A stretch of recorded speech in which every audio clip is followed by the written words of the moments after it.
demain. Demain a souvent été une option, comment dire, facile pour moi.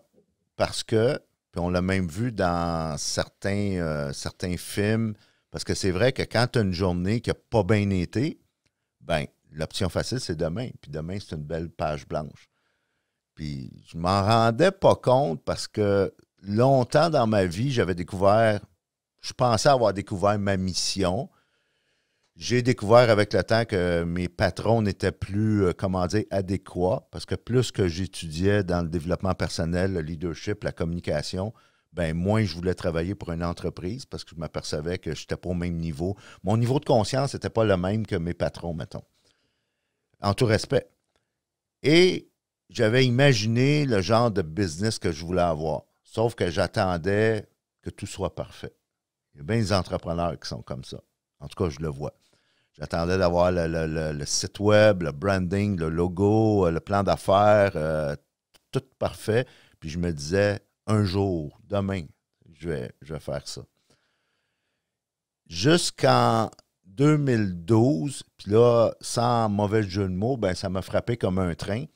C'est à l'époque, ma fille, Marianne, avait 16 ans. Et le 4 juillet 2012, autour de 20 heures, elle s'est faite frapper par un train.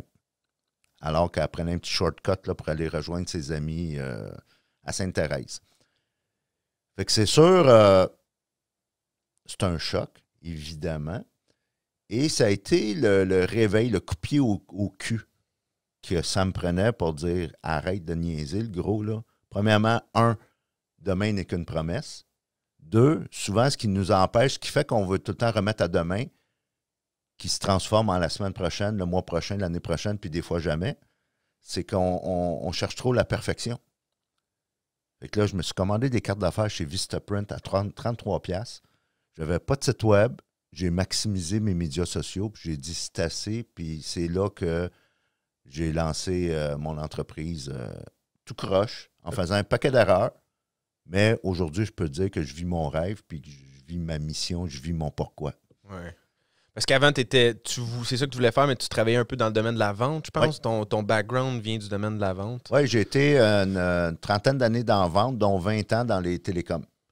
Les premiers téléphones cellulaires d'une coupe de livres, là, dans les années 90, à 4000 $. Les pagettes, les gros walkie-talkies, les radios mobiles. Non, mais c'était une belle école. J'ai eu beaucoup de plaisir. Mais pendant une trentaine d'années, la vente B2B, qu'on appelle en entreprise. Ouais. À un moment donné, le cellulaire s'est démocratisé. C'était rendu beaucoup plus de la vente au détail. Puis moi, je suis plus le type vendeur-conseil. C'est-à-dire, je suis plus à l'aise dans un cycle de vente plus long où on développe une relation avec le client, où on découvre ses besoins, puis à un moment donné, très, très vite dans le processus de vente, on va se tutoyer, on connaît nos femmes, nos enfants, puis on s'invite dans des parties de golf, puis ainsi de suite. Là, c'était plus mon style de vente. Okay. Et je devenais moins heureux dans le monde des télécoms parce que c'est devenu plus de la vente au détail, qui n'est pas vraiment un peu moins mon style, si on veut. Puis tu as commencé avec tout ça assez jeune à te former personnellement, lire des livres, essayer de devenir... Ouais. Qu'est-ce qui t'a poussé un peu vers ça ou comment ça s'est... C'est une bonne question. Je ne sais pas comment... Je ne sais pas si c'est inné, le goût de la lecture. Je ne pourrais pas dire parce que mon père ne lisait pas. Je n'avais pas de mère à l'époque parce que ça ne marchait pas pantoute avec ma belle-mère. Cruella dans les 101 Dalmatiens, c'est rien par rapport à la belle-mère que j'avais à l'époque. En anglais, je l'appelle ma step monster. Peut-être que je me réfugiais justement parce que j'ai eu une enfance assez difficile, puis je me réfugiais dans les livres. Je me souviens, j'en discutais justement hier avec mon épouse parce qu'on parlait des bandes dessinées qu'on lisait quand on était enfant. Puis là, j'y racontais là, que je pouvais passer toute la série des Astérix, Lucky Luke et Tintin et tout ça, plus d'autres romans et d'autres livres. Et tout. Je pense que ça a commencé. Je me risquerais à dire, à l'âge de 21 ans environ, j'ai commencé dans l'assurance-vie, dans les services financiers. Et j'avais un patron, un directeur des ventes à l'époque qui était un père pour nous. Il nous a montré à l'époque qu'on portait veston-cravate quand on était dans la vente. Il nous montrait comment faire le nœud de cravate, il nous montrait comment faire des suivis, des appels téléphoniques, comment te présenter au téléphone à un client, puis gérer ton agenda. C'était vraiment un père, puis ça a été très formateur pour moi. Et sans mettre exactement le doigt là, sur l'élément déclencheur qui a fait que j'aimais la lecture, ben, je me suis intéressé là, au développement personnel. Puis je pouvais là, vraiment, tout ce qui était là, psychologie, le mental, le mindset, le développement personnel, la vente, les différents styles de personnalité, le travail d'équipe. Et sans m'en rendre compte, ben, dès l'âge de 18 ans, j'étais impliqué dans des organismes à but non lucratif. Et je m'intéressais, sans le savoir, au leadership, à la mobilisation, communication, au travail d'équipe. Et lorsque mon fils, qui aujourd'hui a 33 ans, avait environ 9-10 ans, ben, il a voulu jouer au hockey. Puis comme tout parent bénévole qui veut aider, qui veut s'engager, contribuer, ben, j'ai commencé à le coacher. Et je suis tombé dans marmite comme Obélix dans Potion magique. J'ai vraiment pris la piqûre. Fait que j'ai coaché mon fils 2 ans.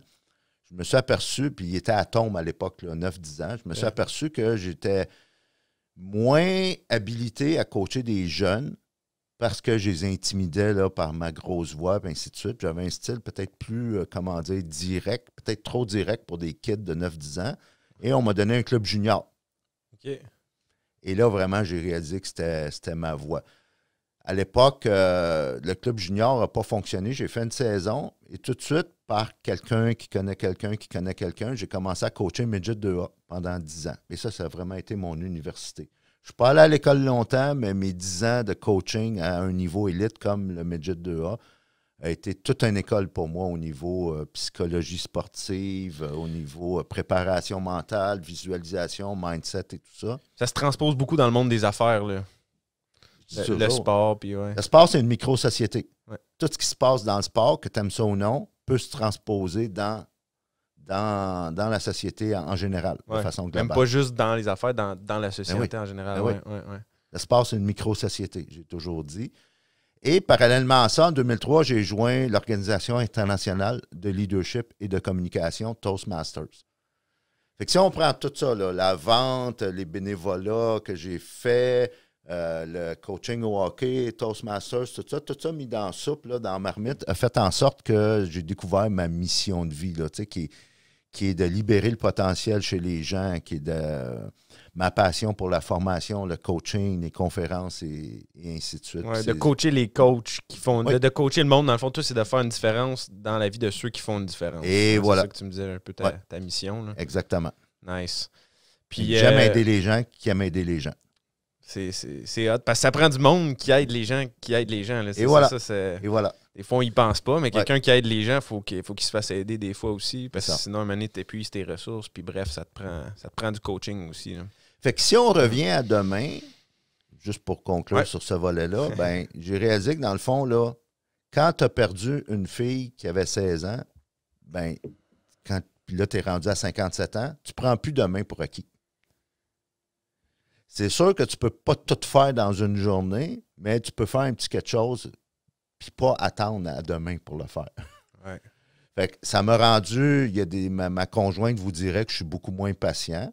C'est une des conséquences, si on veut, collatérales de ce drame familial-là. Puis ce qui n'est pas facile, c'est qu'il va souvent avoir des gens autour de moi qui ne marchent peut-être pas à la vitesse que moi je voudrais marcher. Ça fait partie des défis de la vie. J'essaie de m'adapter, puis j'essaie de réaliser, de prendre conscience que ce n'est pas tout le monde qui a vécu ce que j'ai vécu, donc qui ne roule pas à même vitesse, si on veut. Mais ce que je peux contrôler de mon côté, dans ma business, parce que je suis un solopreneur, c'est qu'on n'attend pas que ça soit parfait, on le fait. Version 1.0 vaut mieux que la version 0.0, puis on l'améliore après ça. Tu peux juste améliorer quelque chose que tu as fait. Ouais. Tu ne peux pas améliorer quelque chose que tu n'as pas fait encore. C'est vraiment bon. C'est surtout dans la conférence, je pense que tu faisais, tu avais mis un post-it sur ton bureau. Tu disais, je vais faire le ménage de mon bureau demain. Puis là, chaque matin, tu te réveilles en voyant le post-it. Ah, je vais le faire demain.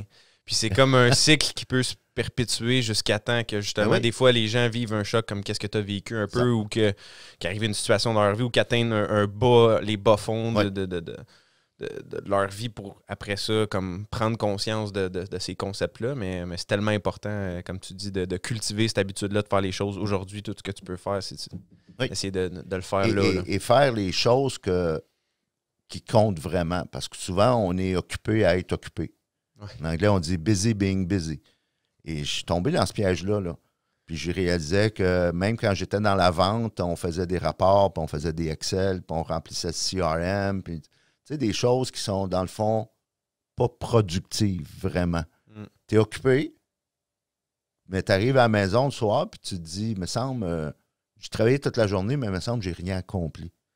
Et ça, j'ai élevé mon niveau de conscience à ce point-là dans le fond, là, tu peux travailler 3 heures, 4 heures dans une journée pour en faire plus que quand tu en travailles 12. Quand tu fais les choses en lien avec ton pourquoi, en lien avec ta mission, les choses qui sont beaucoup plus significatives. Fait que c'est sûr, j'ai dû faire un ménage dans mon entourage, évidemment. J'ai dû me constituer ce qu'on appelle un dream team, là, une équipe de rêve, restreinte, on s'entend, mais éliminer, congédier virtuellement des gens qui me tiraient vers le bas. Qui vraiment m'aidait pas à m'élever au prochain niveau. Parce que je sentais que j'étais comme en retard de 20 ans, si on veut. J'ai eu une enfance difficile. J'ai procrastiné après ça pendant trop longtemps parce que j'étais perfectionniste puis je voulais attendre le moment parfait pour faire telle ou telle chose. Ben là, j'ai cette impatience-là de dire c'est assez le gros, là. Ouais. C'est maintenant, là. C'est maintenant. Puis même si c'est pas super parfait, on va l'améliorer en le faisant, mais en attendant, chaque jour, je vis ma mission. Ouais. C'est ça qui est important. Puis c'est drôle que c'est ça un peu, tu étudiais déjà le développement personnel, puis tu lisais déjà beaucoup à l'époque où est-ce que tu procrastinais quand même selon ce que je comprends là, un peu. Là. Fait que c'est comme tu tombes dans le piège de faire des choses non essentielles ou de ne pas être aligné complètement sur ton X, malgré que tu t'éduquais beaucoup, tu étais concentré à essayer de devenir tout le temps la meilleure version de toi-même. Comment t'expliques ça un peu? Ouais, prenons un exemple qu'on connaît, toi et moi, l'immobilier. J'ai découvert ce monde-là, on en discutait tantôt, là, 2 ans et demi environ, plus ou moins. Et ce que j'ai découvert, c'est qu'il y a des belles écoles de formation, puis on pourrait toutes les nommer, mais elles sont tous, en tout respect, très bonnes. Il y a des. Avant la crise, là, on pouvait aller dans des 5 à 7, on pouvait aller dans des réseautages, on pouvait aller dans toutes sortes de formations de tous les groupes immobiliers qu'on a dans le Grand Montréal, là, mettons la province de Québec. Puis je vois le même monde, là. Puis je vois le même monde qui investissent des centaines et des milliers de dollars en formation, mais ils ne passent pas à l'action. Ouais. Pourquoi? Ben, on pourrait résumer ça par la peur. Mais la peur est motivée par quoi, souvent? C'est parce qu'ils attendent que tout soit parfait. Ils attendent que toutes les conditions idéales soient réunies au lieu de faire le premier pas, faire face à nos peurs. Puis souvent, on pense que ça prend beaucoup de courage, mais le courage est surévalué. On n'a pas besoin de tant de courage que ça pour sauter en bas de l'avion, mettons, quand tu fais du saut en parachute. Ouais. C'est prouvé, même. C'est comme juste quelques secondes une micro-décision, dans le fond, qui... Ben oui. C'est prouvé là, qu'avec 3 minutes de courage par jour, tu peux drastiquement changer ta vie. Tu sais, ça prend combien de temps pour rentrer dans le bureau de ton patron, si tu as un job, mettons, pour lui annoncer une bonne nouvelle? Le temps de partir du point A au point B, rentrer dans le bureau et dire « Boss, il faut que je te parle ». 30 secondes, 1 minute de courage, that's it, t'en as plus de besoin après. Puis, ils ont même fait des études sur des gens qui sautaient en parachute et ils ont monitoré leur battement cardiaque. Puis les battements cardiaques vont aller en augmentant jusqu'au moment du saut. Après le saut, les battements cardiaques reviennent à la normale. Fait que c'est la preuve que c'est avant de faire le saut, avant de faire la transaction, avant de faire l'appel, avant d'aller cogner à une porte. C'est là que tu as besoin de courage, mais après ça, tu n'en as plus de besoin. Ouais. Puis comment justement, tu essaies de le cultiver ou comment tu vas le chercher, ce courage-là? Comment toi, tu le vois? C'est avec la foi? C'est avec le... Bien, il y a différentes... oui, la foi est un des éléments dans ma vie personnelle. Ça en est un. Il y a évidemment les expériences de vie. Il y a les expériences où... Tu sais, on parle souvent dans le développement personnel de la zone de confort. Mm-hmm. J'ai réalisé... J'ai fait un changement de paradigme, si on veut, là, il y a plusieurs années. Je me suis aperçu, puis dans des lectures, que dans le fond, on ne sort pas de la zone de confort. c'est pas bon de sortir de ta zone de confort parce qu'il y a un principe physiologique qu'on appelle l'homéostasie qui va faire en sorte que ton corps, physiologiquement, va vouloir retourner dans la zone de confort. Tu sais, là, on est en dedans au chaud, là, mais si tu sors dehors et qu'il y a une grosse pluie, ou il y a des vents, ou il y a de la grêle, ou il y a des conditions météorologiques qui font en sorte que ton corps va vouloir se protéger, c'est ce qu'on appelle l'homéostasie. Fait que l'être humain, lorsqu'il sort de sa zone de confort, la nature va faire qu'il va y retourner. Ce qu'on peut faire toutefois, puis ce que j'ai fait avec le temps, sans m'en rendre compte, puis là, je vois les résultats aujourd'hui, c'est d'agrandir ta zone de confort. OK. C'est subtil comme différence, mais c'est majeur en même temps. Et ça donne les mêmes résultats. Ouais. C'est que, revenons à l'immobilier. L'immobilier, tu peux faire ça en gang, là, tu peux faire ça en équipe. Quand tu choisis les bons partenaires, quand tu choisis les bons équipiers pour t'entourer, ou tu vas chercher les bons coachs, les bons mentors. Ça ne se fait pas tout seul. Quand tu le fais avec quelqu'un qui l'a déjà fait, il va t'aider à agrandir ta zone de confort. Il va te prendre par la main, façon de parler. Il va t'amener sur un deal, sur une transaction. Il va t'aider au niveau de ton bureau de crédit. Il va t'aider au niveau de comment aller chercher du financement, comment analyser telle opportunité, et ainsi de suite. Tu vas faire des choses pour la première fois que tu n'étais peut-être pas confortable à faire, mais parce que tu les as fait pour la première fois, puis on t'a accompagné, quand tu vas les faire la deuxième puis la troisième fois, tu vas être plus confortable. Donc, tu as agrandi ta zone de confort. C'est intéressant, ça. Je parlais avec un ami, justement, qu'on étudie un peu un livre, Vous au carré. Je ne sais pas si tu l'as déjà entendu parler, mais ça parle d'un peu de croire aux forces invisibles. Parce que, dans le fond, souvent, on voit un iceberg, tu vois la pointe, mais tu vois pas ce qui est en dessous. Fait que si tu essaies quand on dit que ça te prend du courage pour te lancer plus loin, ça te demande plus de courage si tu vois la destination finale puis tu essaies de te lancer vers ça. Mais si tu crois aux forces invisibles qui vont se déployer au fur et à mesure que tu vas avancer dans ton parcours, ben c'est juste qu'il faut que tu te concentres sur le premier pas puis que tu as assez de courage pour juste faire le premier pas, comme tu dis, pour peut-être élargir ta zone de confort à ce moment-là. Puis après ça, les forces invisibles, dans le fond, que tu ne vois pas présentement, qui sont en dessous de la surface, ben, comme vont se déployer devant toi. Puis là, c'est comme si tu marchais dans le vide, mais comme des briques se déposent devant tes pieds au fur et à mesure que tu avances. Puis c'est un peu ça le développement personnel, le chemin de... J'aime ton analogie parce que ce que je ne réalisais pas, moi, personnellement, puis je le transmets maintenant à des clients, toutes ces années-là, c'est que je pourrais prendre ton analogie puis la comparer au bambou chinois. Ouais. Le bambou chinois, je lisais dernièrement que les 5 premières années que tu as semé une graine pour planter cet arbre-là, il ne se passe rien en apparence. Au niveau de la terre, il ne se passe rien. Et la 5e année, le bambou chinois va pousser, je pense, c'est 40 ou 60 mètres dans les airs. C'est immense, un bambou chinois. Mais pour qu'il puisse tenir 40, 50, 60 mètres dans les airs, bien, il doit creuser ses racines. Et c'est ça, quand tu disais sous la terre, là, bien, c'est ça que le bambou chinois fait, c'est que tu dois le fertiliser, l'arroser, puis en prendre soin pendant les 5 années où il ne se passe rien au niveau de la terre. Mais il est en train de se creuser tout un réseau de racines, par exemple, sous terre, et c'est ça qui va faire sa force. Puis après ça lancé spectaculaire. Là. Une fois qu'il se met à pousser. Fait que l'entrepreneuriat, c'est un peu ça. Souvent, ben, tu pars dans ta cuisine, puis mon bureau a longtemps été ma table de cuisine. Et puis là, ben, tu n'as pas de site web encore, puis tu montes tranquillement pas vite tes médias sociaux. Puis là, ben, il faut que tu te comportes comme il faut sur les médias sociaux à ajouter de la valeur, pas juste spammer et essayer de vendre tes choses. Ça ne marche pas, ça crée de la résistance. Mais là, des années à ajouter de la valeur, puis démontrer que tu as un beau brand personnel et que c'est le fun de faire affaire avec. Ça pourrait être le fun de faire affaire avec toi et ainsi de suite. Là, à un moment donné, tu vas chercher un client, puis là, il te réfère à un autre, tranquillement, pas vite. Ça peut prendre un certain temps. Peut-être pas 5 ans, peut-être plus, peut-être moins. Ça dépend de la business, ça dépend du champ de domaine d'activité. Mais il en demeure pas moins que tu dois creuser ton réseau, tes racines, comme le bambou chinois. Ouais. Puis si on ramène dans ton parcours, le moment que tu as commencé Toastmaster, je pense que ça a été quand même un élément essentiel de ton parcours.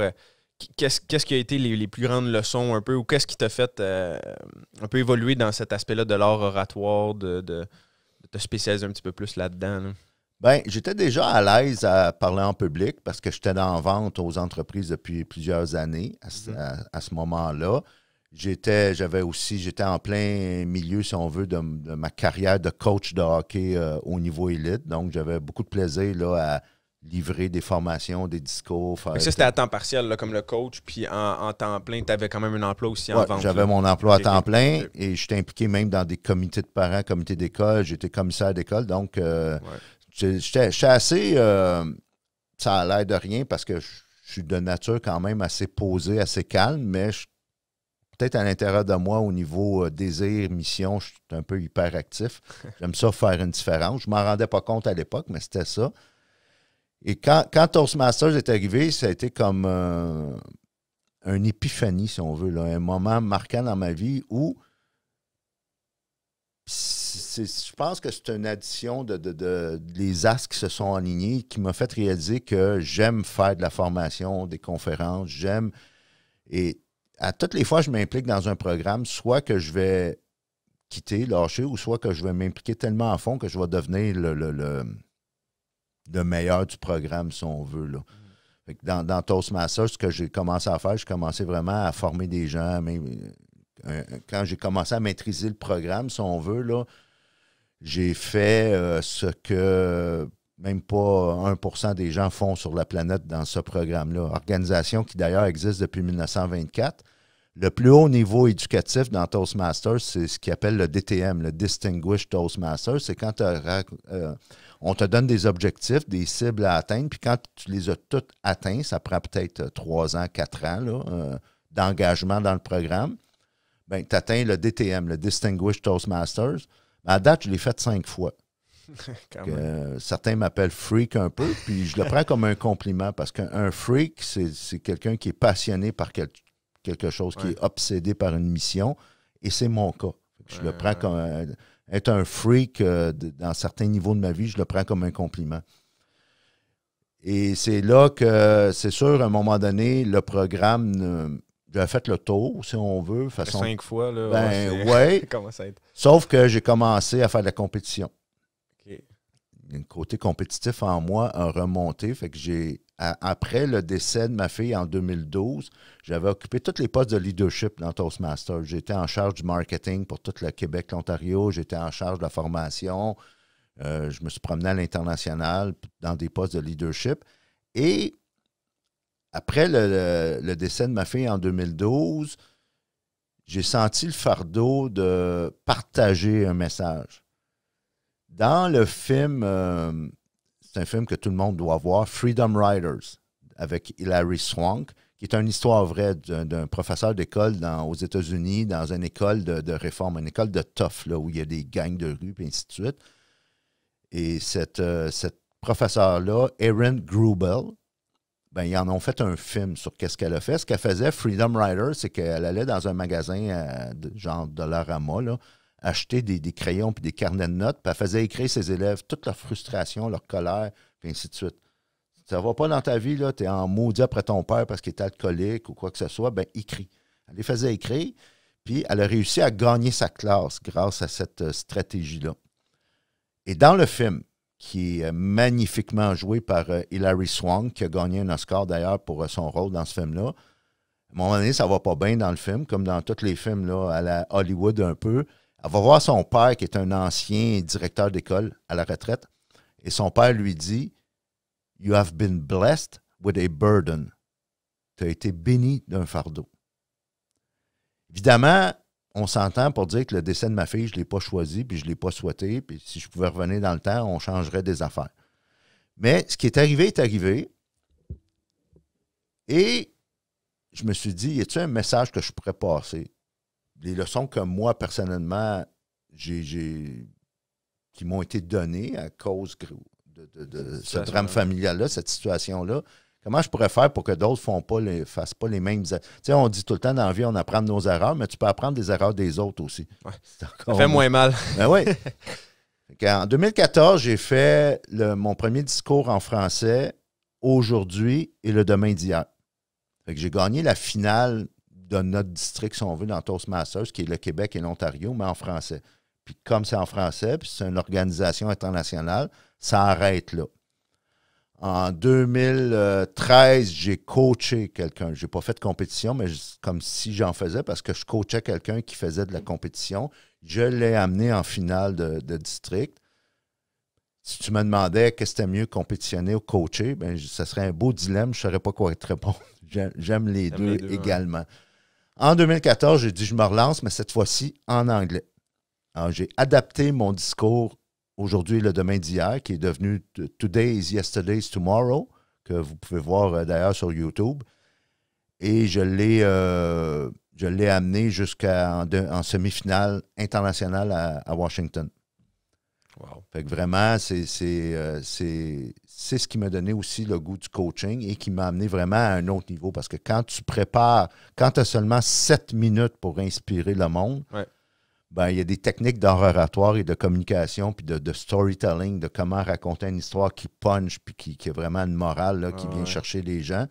Tu n'as pas grand temps pour le faire, donc tu dois vraiment être très stratégique quand tu bâtis ton script. Ouais. Fait que c'est après ça là, qu'à un moment donné, j'ai développé ma pratique de coaching et ainsi de suite. Ça t'a poussé vraiment à un peu te spécialiser dans ça, là, parce que vu que tu étais dans une compétition, tu t'es dit je veux être le meilleur, tu as l'esprit compétitif, fait que tu as été chercher tous les outils dans le fond pour t'outiller à être le meilleur storytelling. Puis les TED Talks, je pense c'est quoi, c'est 20 minutes habituellement un TED Talk ou dans ce coin-là, ça dépend, là, je pense. Mais ils sont rendus à... Ce que j'aime de l'organisation TED, c'est qu'ils vont vraiment s'adapter à... Parce que le monde change, hein, ouais. Au niveau de la On a vu ça cette année en 2020. On l'a vu en 2020, puis moi, c'est drôle parce que ça fait 2-3 ans dans mes conférences que je dis que le monde change. Fait que Là, je ris dans ma barbe, si on veut, aujourd'hui, parce que je le disais déjà avant la COVID, puis je ne suis pas un devin, je ne l'ai pas vu venir, moi non plus, la COVID. Ouais, c'est ça. Le monde change au niveau de capter l'attention. Fait que si tu es entrepreneur, ben, tu as un message à passer. Mais ton message, là, souvent, ça va être juste du bruit par-dessus du bruit. Ouais. On vit dans une époque hyper bruyante. Ouais. Dans le sens que une semaine d'information dans un média à grand tirage comme le New York Times, mettons, équivaut à ce qu'un homme normal recevait dans toute sa vie au complet au 18e siècle. C'est fou, là. C'est impressionnant, oui. Je disais dernièrement qu'un petit kid en Afrique, dans un village reculé, qui a accès à un téléphone intelligent, a plus de moyens de communication que le président des États-Unis, il y a 25 ans. C'est hallucinant, là, ouais. On vit dans l'ère de information overload. On est vraiment surchargé d'informations. Fait que si tu as un message à passer, tu veux capter l'attention parce que tu as un produit ou un service à vendre, comment tu fais pour capter l'attention? Fait que c'est vraiment là que, si on revient à TED, la durée maintenant est à peu près 12-13 minutes. Juste assez long pour mettre du stock, mais pas trop long pour que ça devienne viral, pour que ça soit partageable. Oui, je comprends. Fait que c'est ça, mais en 7 minutes, tu sais, toi, c'est très condensé, là, si on veut, là, pour être capable de rentrer un speech. Puis, quelles sont les leçons, justement, dans ce parcours-là, dans cet accomplissement-là que tu as fait dans tes compétitions, tout ça, que tu as été chercher? C'est quoi les plus grandes leçons, dans le fond, que tu as été... qui peuvent te permettre d'être percutant en 7 minutes, justement, ou... J'étais quelqu'un de contenu à l'époque, je suis encore, où j'aimais... dans mes préparations de formation, de meeting, de n'importe quoi, là, je mettais bien du stock, puis je me suis aperçu que quand tu essaies de partager, surtout ces temps-ci, là, en 2020, COVID, pas COVID, là, on l'a dit, on est à l'ère de l'information, donc Einstein disait il y a du génie dans la simplicité. Et trop souvent, quand j'entends des conférenciers de tout type, peu importe le domaine d'expertise, souvent il y a 3 conférences dans une. D'ailleurs, on revient à TED, tu as utilisé cet exemple-là, très bon exemple. TED, quand tu regardes une vidéo de TED sur le web, en bas à gauche de l'écran, c'est écrit « Partagez cette idée »,« Share this idea ». C'est une seule idée. Et voilà. Et c'est ce qui m'a formé vraiment à bâtir mes discours de concours, de compétition, à choisir qu'une seule idée et surtout, puis ça a été, je suis tombé en amour à ce moment-là avec le storytelling. C'est comment raconter ton histoire. Parce que, et là, on va le voir, là, on va sortir de cette crise-là, veut pas. Je prédis pas quand, là, je ne suis pas un spécialiste, mais je peux prédire qu'on va sortir de cette crise-là, à un moment donné. Puis ceux qui sont en affaires, ceux qui sont en entrepreneuriat, vous allez devoir gagner la confiance. Parce que, exemple, je travaille beaucoup dans le monde de l'immobilier. Les courtiers immobiliers, il y en a un plus qu'un autre. Il y en a une tonne. Des courtiers hypothécaires, il y en a une tonne. Des inspecteurs en bâtiment, il y en a une tonne. Des prêteurs, ceux qui font du financement, nomme-les. Tu n'es pas tout seul. Pourquoi je ferais affaire avec toi plus qu'un autre? Qu'est-ce qui fait que tu vas te démarquer, que tu vas t'élever au-dessus de la mêlée? Bien, c'est ton histoire. C'est là que tu gagnes la confiance parce que quand tu racontes une histoire, premièrement, tu peux connecter avec tous les types de générations. C'est même prouvé. Allez voir sur le web, This is your brain on communication. Justement, c'est un TED Talk du professeur Uri Hasson, qui est un professeur à Princeton. Il a fait une étude où il installait un brain scan pour calculer, pour analyser l'activité cérébrale des gens dans une salle. Et évidemment, on a, surtout en milieu urbain, on a une diversité au niveau des générations, des cultures, des religions, de la langue, et ainsi de suite. Ce qui veut dire que l'activité cérébrale des gens va être différente d'une personne à l'autre, ce qui est normal. Ouais. Dès que le présentateur se mettait à raconter une histoire, l'activité cérébrale dans tous les sujets, dans tous les participants de l'étude, devenait synchronisée. Wow. C'est freakant, là, c'est fou. Là. Mais pas, par exemple, quand c'était, mettons, informatif ou c'était pas une histoire là, comme qui était racontée. C'est ça. Et voilà. Wow. Parce que une communication qui est optimale, c'est une communication où on parle aux deux côtés du cerveau. Ouais. Et trop souvent, il y a seulement notre cerveau gauche qui est sollicité. Le data, l'information, les pourcentages, les chiffres, les spécifications, les technicalités, puis ainsi de suite. L'information. On est entouré de emails, puis de notifications, puis de nos médias sociaux, puis toutes les plateformes, puis ainsi de suite. C'est juste le cerveau gauche. La plupart du temps, il n'y a pas d'émotion. Ouais. Tandis que quand tu racontes une histoire, ben là, tu vas connecter avec ton autre histoire au-delà des différences de génération. Wow. Ça, c'est hot. Puis c'est un peu peut-être la conséquence de notre société qui est devenue très, très scientifique, très, très raisonnement, très, très information, ben comme tu disais tantôt, versus l'histoire, c'est un peu plus le côté émotif, peut-être créatif, émotif de notre cerveau que ça va engager dans le fond. Là. Oui. Et c'est le côté droit du cerveau qui vont te faire acheter quelque chose. Ouais. Parce que, mettons, tu as besoin d'un item pour ta maison. Tu vas aller un samedi après-midi dans les Costco, Renault Dépôt, Rona de ce monde, là, puis là, tu vas magasiner l'item que tu as besoin pour ta maison. Tu peux tomber sur un vendeur, une vendeuse qui connaît très bien son produit, qui va te donner toutes les spécifications, toutes les garanties. Qu'est-ce que tu vas faire? Tu vas prendre des notes ou tu vas demander un dépliant, puis tu vas dire merci beaucoup, je vais y penser. Puis là, tu vas retourner à la maison. Mais je suis sûr que ça t'est déjà arrivé, je vais présumer, que tu as fait un achat, puis tu es revenu à la maison, puis ta femme te dit pourquoi tu as acheté ça, puis tu ne savais pas. Parce que tu as acheté sur l'émotion, sur l'impulsion. Fait que ça revient à dire, comme je disais tantôt, qu'une communication qui est idéale, dans un contexte de vente ou de mobilisation ou quand tu veux convaincre, c'est quand tu peux parler aux deux côtés du cerveau. Oui, fais tes devoirs, connais la game, connais ta business, puis les chiffres, puis l'information, puis le data, tout ça. C'est correct que tu connaisses ça. Mais ce qui va faire que tu vas closer la vente, c'est si tu peux aussi parler au côté droit du cerveau. Puis ça, tu peux le faire en transmettant de l'émotion. Comment tu transmets de l'émotion dans une business, dans un contexte d'affaires? Par le storytelling, en racontant ton histoire. Puis pour quelqu'un qui veut s'y prendre, mais justement, il ne sait pas par où commencer, parce que des fois, dans le monde, admettons, justement, on prend l'exemple de la finance ou des fois de l'immobilier. Des fois, plus encore la finance. Les gens, des fois, c'est comme un milieu un peu, comme je cherche le bon mot, là, mais est-ce que c'est mal vu un peu de parler trop de... Un monde trop sérieux. Ouais, ouais, c'est un monde très sérieux, très image. Il faut que tu sois professionnel. Tu peux pas trop parler de ta vie personnelle. Tu sais, tout ça, c'est comme un peu... C'est appelé à changer un petit peu. Il commence à avoir finalement un renversement de tendance. Richard Branson de Virgin a changé son titre. Coupe les cravates. Oui, et il est maintenant, son titre sur sa carte d'affaires, c'est le CSO, le Chief Storytelling Officer de Virgin. Steve Jobs, lorsqu'il a lancé le premier iPod, il y a une trentaine d'années, là, on s'entend qu'Apple est une compagnie très technique, technologique. Il aurait pu dire il y a tant de gigs, tant de megs, tant de ci, tant de ça. Mais non, il a dit 1000 chansons, puis ça rentre dans la poche. Steve Jobs était reconnu et toutes ses conférences de lancement étaient un happening. Pourquoi? Parce qu'il racontait des histoires. Là, plusieurs années, dans le monde du cinéma, un popcorn moyen contenait autant de gras saturés que tu pouvais te permettre dans toute une journée. Fait que tu faisais juste aller au cinéma puis manger, puis tu avais busté, tu avais dépassé ta limite de gras saturé juste dans le popcorn. Il y avait un nutritionniste puis des experts en santé qui essayaient de faire changer l'industrie du cinéma, puis ça ne fonctionnait pas. L'industrie du cinéma s'en foutait. Ce qu'il a fait, à un moment donné, c'est qu'il a convoqué une conférence de presse et sur la table, il y avait 2 œufs bacon, des petites patates. Il y avait un Big Mac avec un Coke puis une frite. Puis il y avait un autre, je ne me rappelle plus, là, je pense que c'était un steak puis, avec des patates, puis ainsi de suite.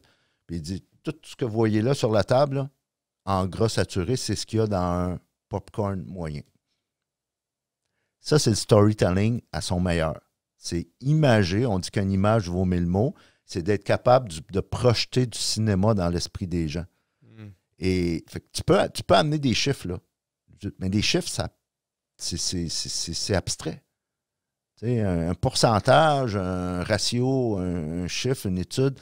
Ça n'amène pas un feeling dans la personne. Et voilà. Ouais. Et fait que là, tous les réseaux de télévision, quand ont vu cette conférence de presse-là, de cet expert en santé-là, qui avait bien imagé sa comparaison, son analogie, ben ça a été rediffusé, puis ça a tellement fait pression sur l'industrie du cinéma qu'ils ont finalement changé leur façon de faire le popcorn.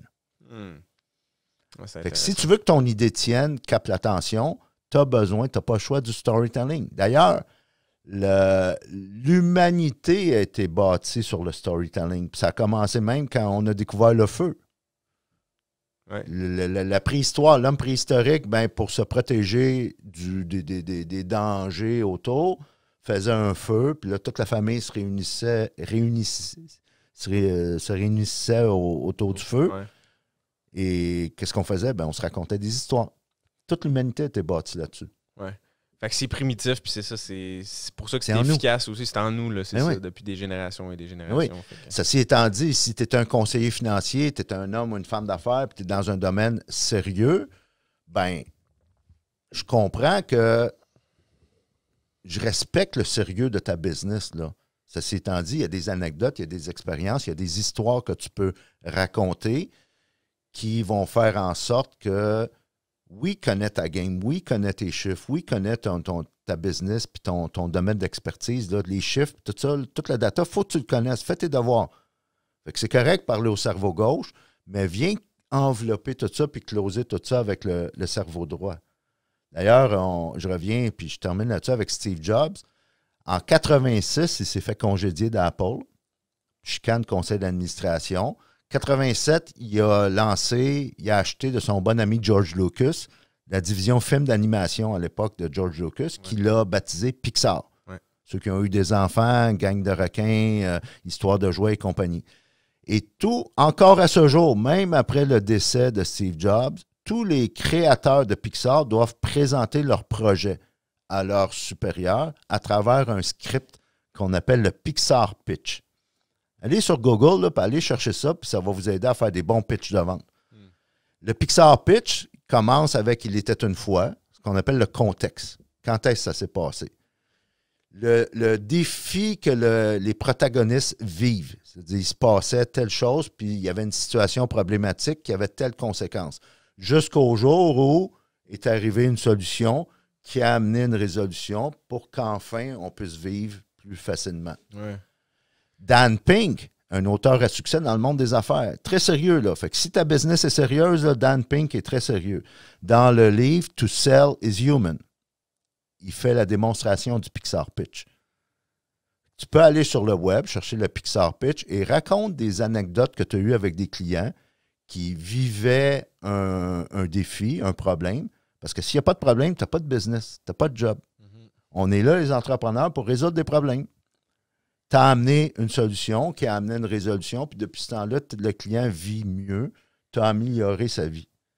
Ça, c'est ça le storytelling. Tu peux t'en servir dans n'importe quel domaine d'expertise. Ouais. Ah, c'est vraiment intéressant. J'ai lu le livre d'ailleurs de Ed Catmull, qui est le fondateur de Pixar, Creativity Inc. Je sais pas si ça dit quelque chose, non? Un peu, oui. Ah ouais, c'est ça. Fait que, on est justement à 1 heure. On va rapper un peu pour... Ouais. Attends, on va arrêter ça.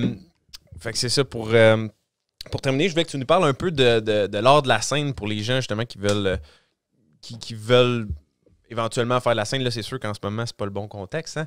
Mais ou prendre la parole justement par vidéo, comment s'adresser à du monde. Des fois, on a comme une pression de performer ou quoi que ce soit qui fait qu'on...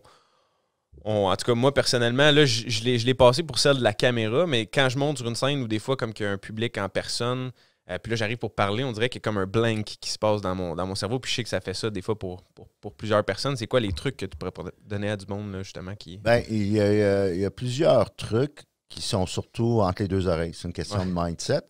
Puis j'ai aussi une formation, justement, le timing est bon. J'ai une formation qui s'en vient à la fin du mois où je reviens à mes anciennes amours, si on veut. Quand j'ai commencé dans cette business-là, j'offrais des formations au public. J'ai cessé d'en faire parce que j'étais trop occupé dans le corporatif et dans le coaching privé. Et là, grâce à COVID, si on veut, ben, qu'on est tous à la maison ou au bureau, on peut faire des choses en ligne, je relance un programme de formation que je vais livrer sur 5 semaines qui s'intitule, je l'ai lancé juste il y a quelques jours, là. On commence le 4 novembre à tous les mercredis soirs pendant 5 semaines où je vais partager ma passion, mes connaissances de la communication, l'art oratoire, le storytelling et ainsi de suite. Comment bien s'exprimer en public devant 1, 10 ou 100 personnes. Et je vais adapter, parce que je l'ai déjà fait, je vais adapter le contenu à... Il va y avoir un volet en ligne aussi, là. Comment le faire à la caméra, sur Zoom, puis n'importe quelle autre plateforme là, qui revient au même. Là. Mais comment... Parce que c'est un défi des communications virtuelles. Ça pourrait être carrément le sujet d'un autre podcast, d'un autre débat. L'être humain est fait pour s'exprimer face à face, pour ressentir du feedback de l'autre être humain qui est devant lui. Ouais. Les communications virtuelles viennent altérer cette dynamique-là. Mais il y a moyen quand même de s'en sortir. Revenons à ta question initiale. Sur la scène, pourquoi tu es différent comme dans un café ou face à face comme tu es avec moi présentement? Souvent, c'est parce que on est trop centré sur nous-mêmes. Et dans le fond, quand on est sur une scène, on n'est que le messager. Et on doit devenir ce que j'appelle en anglais audience-centric. C'est pas à propos de toi, c'est à propos de eux. Toi, tu es le messager. Premièrement, dans une salle, dans un auditoire qui ait 100 personnes ou 1000 personnes, il n'y a personne qui veut que tu te plantes. Ça, il faut s'enlever ça. Et trop souvent, tu dois t'enlever de ton propre chemin. Ce que finalement, comme entrepreneur, j'ai réussi à faire dans les années là, de 2012 environ, là, après la tragédie familiale, je me suis enlevé de mon propre chemin. Mais comme orateur, oratrice, si tu veux faire des conférences, monter sur scène, quand on va avoir le droit, finalement, à un moment donné, là, ça va venir, on va pouvoir monter sur une scène, bien, enlève-toi de ton chemin. Oui, tu peux aller chercher du coaching, du mentorat, puis il y a des programmes, puis je peux t'aider à ce niveau-là pour structurer ta présentation, pour faire en sorte que ton message va capter l'attention, puis qu'il y a un élément coaching, préparation, oui, mais le gros de la game, là, ça passe entre tes deux oreilles. C'est juste de faire le switch que c'est à propos d'eux autres, c'est pas à propos de toi. Ben oui, il y a Jean-Marc Chaput qui est décédé dernièrement, qui était le père, si on veut, là, le dieu des conférenciers au Québec, qui racontait l'histoire des scouts. Et dans les scouts, il y a une fable là, qui dit que le créateur, lorsqu'il nous a créés, l'être humain, s'il y a une erreur qu'il a faite, c'est où s'il a placé le nombril. Parce que s'il a placé, au lieu de placer le nombril où il l'a placé, s'il l'avait placé ici sur le front, on serait beaucoup moins centré sur nous-mêmes, beaucoup plus centré sur les autres. Parce que tu regarderais le nombril des autres, tu le verrais. Et voilà. Ouais. Donc, c'est vraiment ça, c'est d'arrêter de se regarder le nombril, parce que trop souvent, on a peur de mal paraître. Et c'est pour ça qu'on a tout ce stress-là, cette pression-là avant de monter sur scène. It's not about you. C'est pas à propos de toi. Sois audience-centric. C'est à propos de eux. Et tu es là pour partager une histoire, un message. D'ailleurs, dans le monde de la motivation, j'ai réalisé une chose, c'est que c'est pas nous qui inspirent. Mandela, Martin Luther King, Gandhi, Mère Teresa n'étaient pas inspirants. Leur histoire était inspirante. c'est ton histoire qui inspire, puis il y a quelqu'un qui a besoin d'entendre ton histoire. C'est ça qui est important, puis vas-y sur le stage. Si t'es nerveux, c'est normal, ça va passer. Un beau message pour terminer. Puis pour les gens qui veulent te suivre, justement, c'est quoi la meilleure plateforme? Ouais, je suis un peu partout. Facebook, j'ai ma page personnelle, ma page professionnelle. Raymond Brisebois, coach conférencier. C'est facile à trouver. LinkedIn aussi. Je publie des articles assez régulièrement sur toutes les plateformes. Et fait que juste à venir me jaser. Puis s'il y en a qui veulent de l'information pour la prochaine formation publique, ben, ils peuvent aussi me contacter. Cool. Hey, merci Ray. En terminant, ça a été un plaisir de te recevoir. Merci à toi. Merci, On a eu bien du plaisir. Merci.